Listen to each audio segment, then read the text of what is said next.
नमस्ते। आज का लेक्चर छोटा है लेकिन इसका असर बहुत बड़ा है। आज हम एक ऐसा नियम सीखेंगे जो आपके वित्तीय जीवन को बदल सकता है। और वो नियम क्या है? पहले बचत फिर खर्चे का नियम।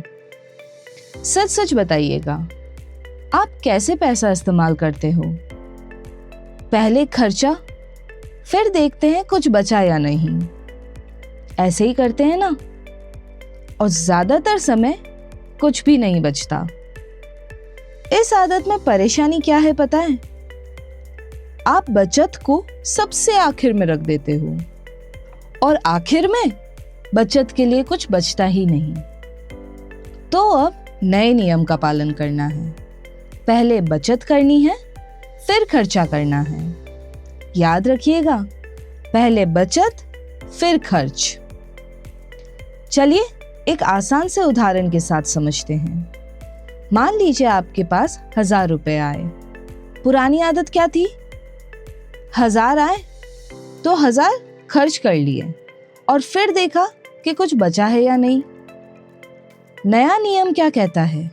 1000 आए तो सबसे पहले 100 रुपए बचत में रख लिए, बाकी के 900 इस्तेमाल कर लिए। तो नए नियम के हिसाब से बचत पहले हो गई और खर्चा बाद में हो गया। अब आप सोच रहे होंगे, मेरे पास तो पहले से ही पैसा कम है, मैं कैसे बचत करूं? आपको बड़ी राशि नहीं बचानी है। आपको 10, 20, 50 से शुरू करना है। राशि छोटी हो सकती है, लेकिन ये आदत बहुत बड़ी है। तो एक सवाल मन में आ रहा होगा कि यह नियम इतना शक्तिशाली क्यों है? क्योंकि आप बचत को प्राथमिकता दे रहे हैं। आप अपने भविष्य को महत्व दे रहे हैं और इसी से पैसा आपके काबू में आता है। बचत किसी दुर्घटना से शुरू नहीं होती है, आपके निर्णय लेने से शुरू होती है। अब एक जरूरी बात, जो पैसा आप बचाते हो उसे अलग रखो। उसके लिए एक अलग लिफाफा बनाओ या कोई अलग से डब्बे में रख दीजिए या फिर बैंक में जमा करा दीजिए। याद रखिएगा, सारे तरह के पैसों को एक साथ नहीं रखना है, बचत के पैसों को अलग रखना है। और फिर बचत तो आप अपने लिए कर रहे हैं ना, अपने बच्चों के लिए कर रहे हैं और अपने अच्छे भविष्य के लिए कर रहे हैं। आज की छोटी सी बचत कल का बड़ा सहारा बनती है। आज का ये छोटा सा काम कल आपको बहुत बड़ी मदद करेगा।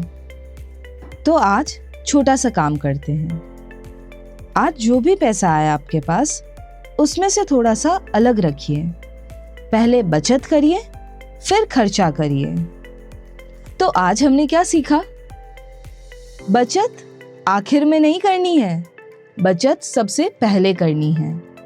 जब आप पहले बचत कर लेते हो ना, तब आप अपने भविष्य को बचा लेते हो। या साफ साफ शब्दों में कहूं तो आप अपने भविष्य को सुरक्षित कर लेते हो। अगले लेक्चर में हम देखेंगे बजट में सबसे सामान्य गलतियां कौन कौन सी होती है जो हमें नहीं करनी है। याद रखिएगा, मैं आपके साथ हूं हर कदम पर। मिलते हैं अगले लेक्चर में।